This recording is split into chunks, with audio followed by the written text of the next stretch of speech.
Il est 7h46, Sud Radio vous explique la fin du nombre de jours minimal de télétravail fixé par l'État dans les entreprises à partir de ce soir. Quelles conséquences pour les employés et leurs employeurs? On en parle avec Camille Pradel, qui est avocat spécialisé en droit du travail, de la sécurité sociale et de la santé. Bonjour, bienvenue. Bonjour Camille Pradel. Bonjour. Bonjour. Alors concrètement, est-ce qu'on risque d'aller vers des bras de fer avec des salariés qui veulent toujours télétravailler et des entreprises qui veulent le retour au bureau? Il y a ce risque-là. Maintenant, là, ça va introduire plus de souplesse parce que ça va être le dialogue qui va primer.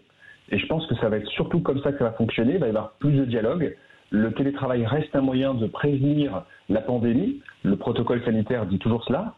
Et donc, les entreprises vont toujours permettre aux télétravailleurs de télétravailler. Puis, il y aura toujours une demande quand même de télétravail pour réduire la présence sur place, le temps notamment de cette quatrième vague. Oui. Est-ce que vous qui êtes spécialisé, est-ce que vous avez l'impression que le télétravail est devenu une norme dans certaines entreprises, dans certains secteurs évidemment? C'est devenu une pratique qui facilite le travail et qui est bienvenue des deux côtés.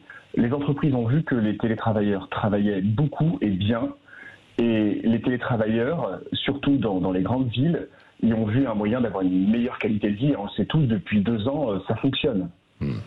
Bon, sachant qu'il faut aussi introduire peut-être des frais supplémentaires. Donc là, ça doit se négocier aussi au cas par cas. C'est-à-dire que l'électricité qu'on utilise en fait chez soi, l'ordinateur, l'imprimante, etc. Alors oui, normalement, tout cela, c'est prévu. Le Code du travail indique bien que les frais doivent être pris en charge lorsqu'ils sont inhérents à la fonction, au travail.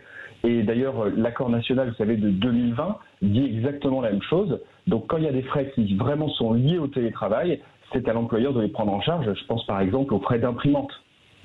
Et certains n'ont pas hésité à déménager. Est-ce qu'ils peuvent être contraints de rentrer, de revenir, quoi? En pratique, oui. S'ils doivent revenir 2 jours par semaine, ça va peut-être être compliqué de faire Toulon, Paris, 2 fois par semaine dans la semaine, vous voyez. Oui. Et il y a des salariés qui décident de travailler chez eux, qui pourraient risquer aussi de voir leur salaire revu à la baisse en fonction du coût du coût de la vie sur leur lieu de résidence, par exemple. Alors, je ne pense pas. J'ai lu dans la presse, en effet, que des grands groupes, des GAFA, avaient mis cela en place, mais en France, il y a quand même un principe d'égalité salariale, donc ce n'est pas possible. Certaines conventions collectives distinguent Paris de la province en termes de structure de salaire, mais là, pour les contrats de travail en cours, ça n'est pas envisageable. Oui.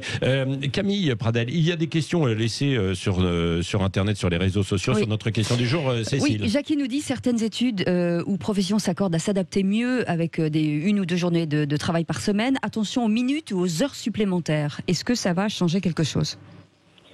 Normalement, le télétravailleur fait état, lorsqu'il n'est pas au forfait, vous savez, lorsqu'il n'a pas un salaire qui est forfaitaire, lorsque le salaire est en fonction du temps travaillé vraiment défini, le télétravailleur indique tout cela de manière hebdomadaire à son employeur. Donc les choses sont bien calculées. Il n'y a pas de raison que les heures supplémentaires ne soient pas payées. Oui. Et est-ce que la question aussi est de dire, est-ce que certains qui avaient un bureau fixe, est-ce que l'employeur va pouvoir attribuer le bureau à quelqu'un ou il doit lui rendre systématiquement? Non, si le bureau n'est pas contractualisé, ça relève quand même de l'organisation de l'entreprise d'affecter le lieu de travail aux travailleurs présents. Et donc on peut imaginer qu'il y a un partage de bureaux. Je pense que dans l'écrasante majorité des cas, ça se passe très bien. Oui. Vous n'avez pas eu de gros conflits à gérer sur le télétravail jusqu'à présent? Non, il y a eu vraiment très très peu de conflits, d'autant que, encore une fois, tout le monde y a trouvé son compte. Et je pense que les premiers surpris, parce qu'à l'origine, le télétravail, ça a été imposé, rappelez-vous, en 2020, mars-avril 2020, aux entreprises. Et les entreprises ont vu que les télétravailleurs ont vraiment travaillé. Je pense que c'est d'abord les entreprises qui ont été convaincues du système. Oui, du système. Merci beaucoup Camille Pradel, avocat spécialisé en droit du travail, de la sécurité sociale et de la santé, d'avoir été avec nous en direct ce matin sur Sud Radio.